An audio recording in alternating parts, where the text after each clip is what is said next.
Stem cells are unspecialized cell units of the body that are capable of self-renewal and differentiation into any cell, depending on their type. They are derived from the bone marrow, adipose tissue, umbilical cord, embryos, and the body. Stem cell therapy is the utilization of these cells as a means or repair of damaged tissue in the body.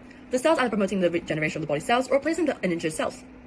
The types of stem cell therapy processes are the stimulation of endogenous stem cells in an individual, provoking the self-repair of damaged cells around, or the direct administration of stem cells into a patient's affected area, with those cells differentiating into desired cell type to treat the damaged cells. The two categories of derivation of stem cells using therapies is autologous and allogenic. Autologous sources are when the stem cells are taken from inside the patient's body to treat their own cells, whilst in contrast, allogenic sources are when the stem cells are taken from a healthy external donor. There are numerous therapeutic applications for stem cells, including the treatment of immune deficiencies, cancers, cardiovascular diseases, neurodegenerative disorders, blood cell disorders, spinal cord injuries, diabetes, and other health issues. The development of stem cell therapy began in 1868, where the German biologist Ernst Haeckel first used the word stem cell, but the definition was coined in 1888 by German zoologists Theodor Henrik Boveri and Blentin. As studies continue, the most prevalent one is the research undertaken by Alexander Alexandrovich Maximov and Franz Ernst Christian Neumann. These men demonstrated the presence of common progenitor cells, which first gave rise to mature blood cells. Through this, Maximov proposed the concept of pluriblasts, which was later officially named stem cells. The first allogenic hematopoietic stem cells transplantation took place in 1957, conducted by Dr. E. Donald Thomas. Unfortunately, 6 patients died, and only 2 patients showed evidence that the donor stem cells began to produce new blood components within the bone marrow niche. However, this was only for a short amount of time. In 1958, the French oncologist Georges Math treated 6 nuclear researchers who exposed radiation with stem cell, and he used stem cell transplantation. In the early 60s, Ernst Amos McQuoll and James Edgar Till introduced cells into the bone marrow of irradiated laboratory mice.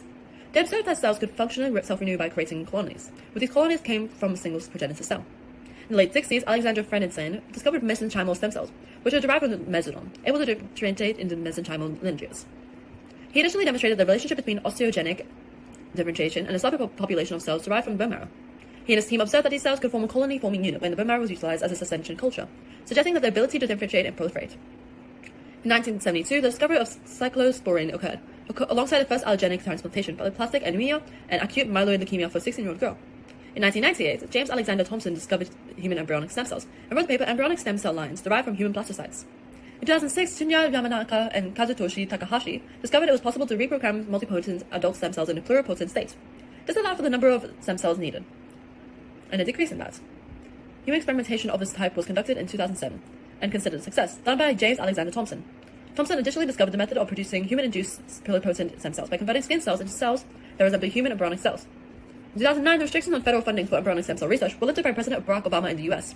In 2012, Shinya Yamanaka and Sir John Gurdon received a Nobel Prize, discovering that mature cells had the potential to be reprogrammed to become pluripotent. In 2013, the first human embryonic stem cells were cloned through a transfer of somatic cell nucleus. And over the years from 2014 to 2021, multiple advances were made in applying stem cell therapy to treat various diseases. Created using Powtoon.